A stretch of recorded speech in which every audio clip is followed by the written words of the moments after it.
Hey ladies and gentlemen, welcome back to the channel. As always, it is Nick here, back with your daily crypto news and analysis. And today we are going to be talking about Ripple and XRP, as was the vast majority of crypto and finance. And with that being said, guys, let's just dive in and let's start off with this tweet here from Riz XRP. So he's actually giving us a little bit of an insight into the flywheel set in motion PDF file going all the way back to 2019. Yes, this is 4 years ago. And at that time, Ripple was really kind of looking at us being in the 3 to 4 zone, right? In between the 3 and 4 zone. Now, this was scalability, moving to production and building trust and demand. I do think that we're kind of getting to the point of 5. I think that we're in between 4 and 5 right now, if I'm being honest. 5 is expediting move to go live, and then 6 is boosting with digital assets. And I would argue that we could even be at number 5 because we are starting to see a lot of problems around the world right now that are accelerating the digital move. And I don't need to be the one to tell you guys that. As we look at the XDC videos that I recently posted, talking about standardization and the push towards a digital society around trade finance, you know, that's becoming a big thing. Also, every single major global organization is moving on standardization of payments messaging, aka ISO 20022. And with that, really, we kind of usher in the digital age around payments and payment technology. So I would argue that we're anywhere between 4 and 5, or possibly 5 and 6. Let me know what you guys think down in the comments below. But we do see the flywheel effect. This is fully broken down. It's the spinning flywheel is a good analogy for the pace of blockchain and digital asset adoption. Flywheels used in heavy industry require significant energy to start spinning, but once they gain momentum, tend to continue spinning. The flywheel is spinning for blockchain and digital asset adoption, but the industry must still overcome key challenges to move the wheel for adoption faster. In blockchain and digital asset adoption, the energy lies in improving business and customer value and technical feasibility. In the 2018 Blockchain and Payments Report, early adopters proved value and technical feasibility. The spinning trigger is proving viability by scaling this technology across the majority of respondents. For the flywheel to spin faster, it requires expediting implementation for financial institutions, gaining regulatory clarity, and the boost that digital assets offer when paired with blockchain technology for cross-border payments. And yeah, I mean, things are moving pretty quickly right now, but I want to also address how early we still are, though. There was a great video that Dark Horse DNME4 posted over on Twitter, and I even said, what an absolute bombshell of a statement. This really just goes to show you the journey we have in front of us. We are so damn early. Huge shout out to Dark Horse for the extremely valuable research. And here we have, if you don't believe how early you are in this crypto space, this speech by Andrew Durgy, CEO of Republic, spoken in front of Congress, really drives it home. We are the infrastructure layer Republic crypto. Check this out. We are in the early stages of this technology, and I really want to provide some examples of that. It generally takes about 25 to 30 years for human beings to adopt a new data transfer technology. Radio was invented in 1890, but wasn't commercially available until the 1920s. TV was developed in the 1920s, but wasn't in homes until the 1950s. Email was invented in 1969, but most of you most likely didn't have an email address until 1997. There is one that I really want to focus on, and that's TCP/IP, which is the internet, for those that don't know. It was developed as a DARPA project in 1970, but it wasn't really commercially accepted until 1995 when it was rolled out with Windows 95. There's another important date, which is 1983. 1983 is when TCP/IP was accepted as the standard protocol for internet development, 13 years after it was created. Well, here we are, 13 years after Bitcoin was created, and we're just now starting to talk about standardization. This is not a coincidence. Adoption at this stage is not a technology problem, it's a human conditioning issue. Every 13-year-old in the United States has only existed in a world where Bitcoin has existed. 3 years from now, every 16-year-old will have only existed in a world where Bitcoin has existed.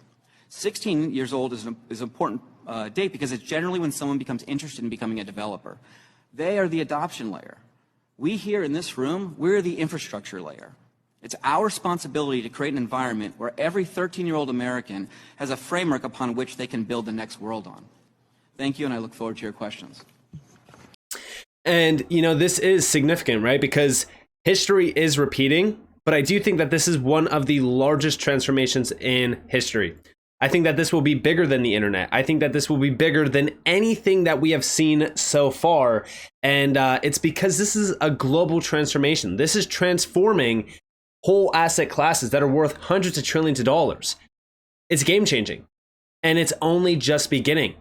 And also, as we really kind of look at regulations and the regulatory front, David Schwartz recently said that the US legal system is looking more skeptically at SEC cases against various cryptocurrency industry participants, and that the tide is turning on US regulatory environment. This is very interesting, and we do see the ruling that we've had so far was sufficient to allow exchanges to relist XRP, and it was big. I think for the entire ecosystem. I feel bad that I have to tell people that the United States is probably not where they want to be, but the tide is turning. You know, the ruling in our suit that basically said that XRP is not inherently a security, that's huge. And we also see down here, the SEC, can apply these very same arguments to whatever cryptocurrency you like or whatever business you like. Fortunately, people understand that argument a lot better now that they've seen the SEC go after Coinbase and others and some of the things they've done. They're starting to get a huge pushback from Coinbase and also a pushback on the ETFs. Hopefully that will prompt some changes at the legislature level, hopefully positive ones as well. And yeah, I think that we are getting closer, right? Recently, we've seen a big move from the CFTC as well. For example, here we have the CFTC commissioner pitches pilot program for U.S. crypto regulation. Remember that Caroline Pham, she also met with Brad Garlinghouse over in the UK. She is aware of Ripple. She knows about Ripple. She has met with some significant leaders around Ripple. For example, like I said, Brad Garlinghouse. And she even said that she's outlining a time-limited program to start allowing regulated crypto markets and tokenization, an approach she says has precedence. And this is big, right? Like, I do think that the US is starting to realize that they are missing out. Maybe it's all by design, who knows? But we do see I'm recommending a time-limited CFTC pilot program to support the development of compliant digital asset markets and tokenization, who holds one of the Republican seats on the five-person commission, Caroline Pham, in remarks prepared for a Cato Institute event on Thursday. After holding a roundtable to gather ideas, she said the agency should set up a program for a specific period of time that incorporates many of the components drawn from past pilot programs, including registration and eligibility requirements, financial resources and other conditions, risk management, products and contract terms, and other requirements, including disclosures and reporting. So it seems as though the CFTC is kind of becoming a leader right now. Now, of course, you know, if we actually look at the SEC, we know that the SEC has failed miserably, but you know they still continue to regulate this space a little bit at this current moment in time. But I'm hopeful that outside of the CFTC and even the SEC, that the IMF, the BIS, and the FSB with the G20 could start moving pretty quickly. Remember, right? Like they are the most important ones to really kind of look at. Recently, 14 hours ago, we seen breaking, the IMF and the FSB releases G20 summit paper on crypto asset regulation. The reason why I look at this is because this is global crypto regulatory frameworks. These are big, and this is the September update that we were waiting for. We already got the July one, and now we are in September. And remember that back in this article, we seen that by the end of 2025, this global crypto regulatory framework will be put in place and it will go live. This is a big one to focus on because this is going to actually bring about regulations around crypto globally. It's going to harmonize that front. Now we do see over here from the IMF and the FSB releases the G20 summit paper on crypto asset regulation. A few things to really kind of note is just the quotes that are in here, because I don't want to waste a whole bunch of time going over the paper because there's a lot of information. But we do see the IMF outline macroeconomic, legal, and financial integrity considerations related to crypto regulations. The FSB and standard-setting bodies published recommendations and standards to address financial stability, financial integrity, market integrity, investor protection, prudential, and other risks derived from crypto assets. The direct quote here is, the collective recommendations provide comprehensive guidance to help authorities address the macroeconomic and financial stability risk posed by crypto asset activities and markets, including those associated with stablecoins and those conducted through so-called decentralized finance. The paper continues to see stablecoins and DeFi as a threat to macroeconomic and financial stability. Of course, they always say this. It mentions that crypto has failed to prove earlier claimed benefits, including cheaper and faster cross-border payments and increased financial inclusion. So this is a very interesting topic because we know that this is false. We know that there's a lot of great initiatives around this space with cross-border payments becoming faster and cheaper. And I think that a lot of what we're seeing from like the FSB or even the IMF, I think a lot of this you can't go off of fully because we know that these organizations will also say certain things to manipulate the general public.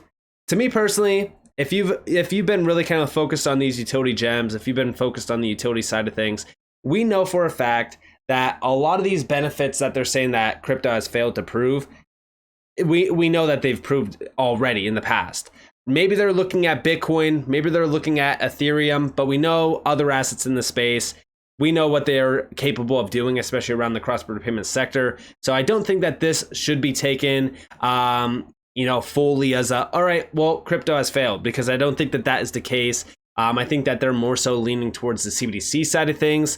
But nonetheless, we also do see down here that CoinGape Media earlier reported that India's finance minister confirmed talks on a global framework for regulating crypto assets, with issues related to crypto regulation put on the table. Crypto-friendly regulations urged by the industry as well. Crypto firms and the community have urged regulators to introduce crypto-friendly regulations. It will help boost innovation related to crypto, blockchain, Web3, and other innovative technologies. So we're definitely focused heavily on what the IMF and the FSB are doing. I do question what's going to happen with these frameworks, though, and what's going to happen by the end of 2025, because that's when they are really kind of projected to have global frameworks in place. I do think that a lot can change in a year, especially, a year and a half now. So I'm definitely looking into that more heavily at this point. But also, we do see over here from 801_XRP. So discussions are underway on a global framework to regulate crypto assets, India's finance minister said on Tuesday, adding that cryptocurrencies could not be regulated efficiently without the cooperation of all countries. Active discussions are happening. And remember, right, like this is the harmonization front around regulations, but we need to ensure that safe and healthy regulations are being brought to this industry. We can't have things where the IMF and the FSB are saying, well, we can't accept crypto for what it is because, one, it's failing on, cross-border payments. We need CBDCs for that. Like, that's just ridiculous. And I do think that that's what they're really kind of looking at here. But again, I think that industry players should 100% be able to voice their opinion and be able to also cooperate with some of these large organizations like the IMF, the G20, the FSB, because we do know that the G20, by the way, is the one that is really kind of coordinating this move with the FSB and the IMF and the BIS. We also know that Ripple is working with the BIS. We know that the IMF has also mentioned Ripple and XRP. We know that the FSB, by the way, allowed Ripple to comment on regulatory frameworks and really kind of make recommendations around that. So if we are seeing companies like Ripple recommending things around regulations, I'm not too concerned at all, but things are moving pretty quickly here. And also, we've seen a major statement from the United Nations. So the chief of the UN is warning that the world risks a great fracture of its economic and financial systems, transformational times. And again, this really kind of goes back to the initial view over here, which was, expediting move to go live. What is going to cause us to expedite go live with digital assets and these new financial systems? Well, when we look at this could very well be that. We do see Guterres called on world leaders to find peaceful and inclusive solutions to the challenges facing the world today. Those challenges that are self-inflicted, I've also talked about this, those challenges are exactly what's going to push us into the digital age, adopting this technology, utilizing this technology and these digital assets within this space. We are on the cusp of a massive move, and something big is coming. And it could very well be an event that ushers us in to the new age of technology and the new age of finance as a whole. So with that being said, I hope you guys enjoyed this video. If you guys did, definitely leave a like, subscribe, turn notifications on because more free content. You guys are more than welcome to follow me on Twitter and join the free Discord in the description below. And with that being said, guys, this has been Nick. Peace out.